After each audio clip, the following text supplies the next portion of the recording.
We'll go back to Sam's original, which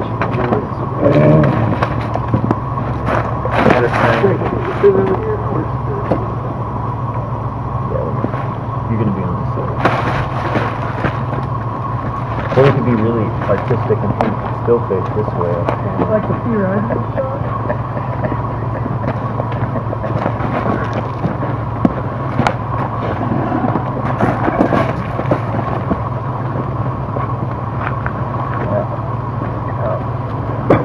No, you're good. You're good? You're good.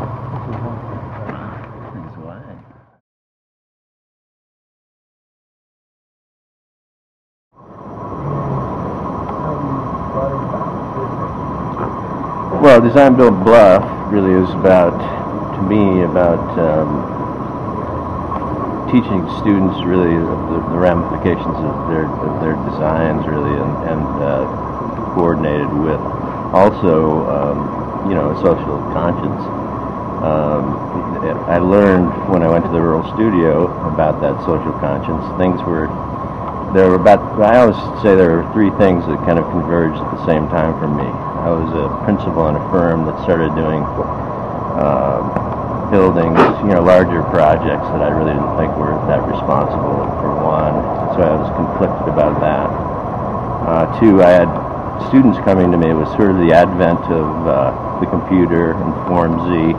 So they'd come to me with these portfolios. It was like fun with Form Z, you know, and I couldn't tell what was going on. There was no plan. There was no you know, no sections, anything like that. Just blobs, you know, kind of beautiful pictures, but didn't really make much sense to me. And then third, I started seeing the rural studio projects in the, you know, in all the trade magazines. So I said, I went to the dean of the school at the University of Utah and said, we got to do this. You know, I got to go figure out what's going on down here at the rural studio. So by design, we invited Sam to come out and give a lecture at the school to get everybody jacked up and excited about it. And he had these great words like, you know, cajole and agitate and things like that. And I started getting very excited about doing it. The reason I got into architecture in the first place was a design-build project of my own that I was writing a book. When I was in Costa Rica and I built a house by myself. Became so intrigued with the design process that I went back to architecture school. So I went down to the rural studio, came back, and took a few years, and finally they allowed me to start DesignBuildBLUFF. We did some projects up in Salt Lake, some smaller projects, just to get our feet wet, and finally they allowed us to do a house. And what happened is that they allowed us to do this house, but they only gave me studio time.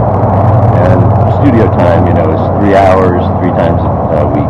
So basically we were getting about an hour and a half of work done a day, you know, because you know, it takes a while to gear up, it takes a while to tear down. And it took 5 semesters to get the house done, you know. So I said, okay, this is never going to work. We needed immersion. And so again, from learning from the rural studio, I knew that we needed to be far enough away from campus so that, you know, the students wouldn't need to go home if their wife was sick or if they had the sniffles or something like that. They'd stay here and be immersed and still work through the whole process. And it's really pretty much a 24/7 operation down here.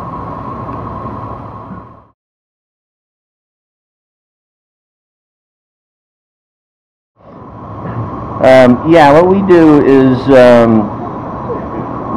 we build learning again from Sambo and the rural studio. We're building houses, and I like to build them for free. I mean, that was my whole intent from the very beginning.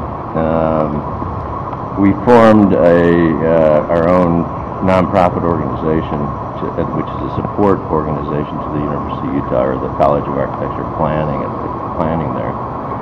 And at the beginning, we were able to give the house away free when we did in Salt Lake, and then we got a HUD grant here, and that became a little cumbersome because what the HUD people wanted to do, it was really arranged through the Community Development Corporation of Utah. They wanted us to come down and build houses here and then impose a mortgage on the families.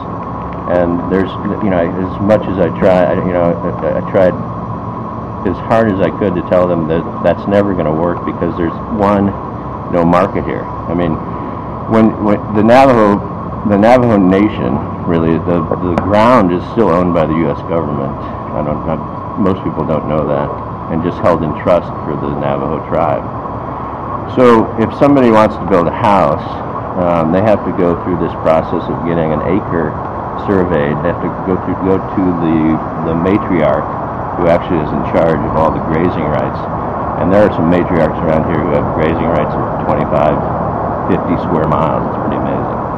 So they go to her, ask her if they can have an acre over here, and then there's another little radius where they have to ask everybody if it's okay. Then they get that surveyed. They go to the tribe, and then they have an archaeological survey, and then finally they can get their piece of ground legalized at the tribe.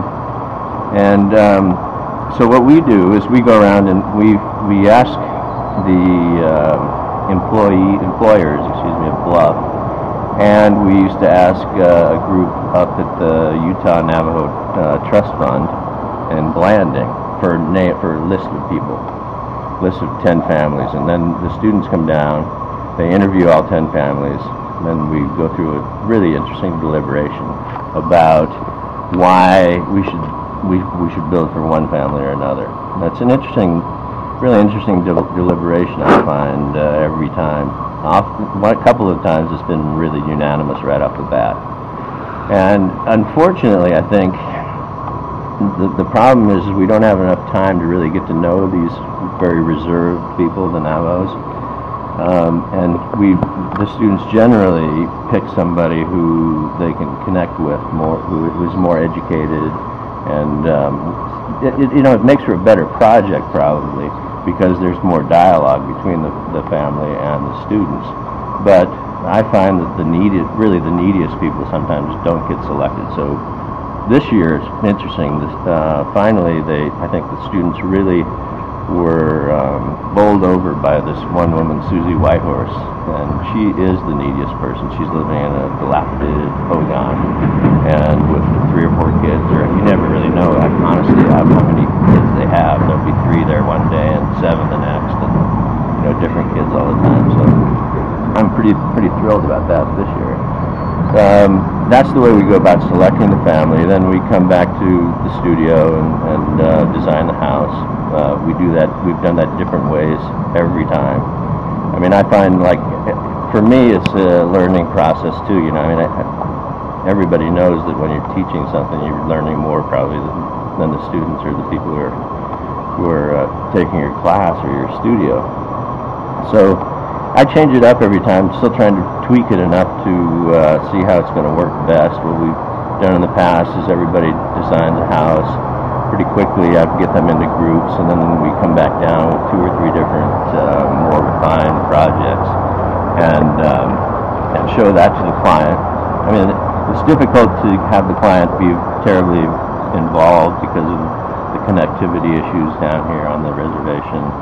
And so getting the students to get down here, because of all their other studios and things like that. So we come back down, show them 2 or 3 different options, and they'll choose one, and portions of the other that they like that they might want to have incorporated.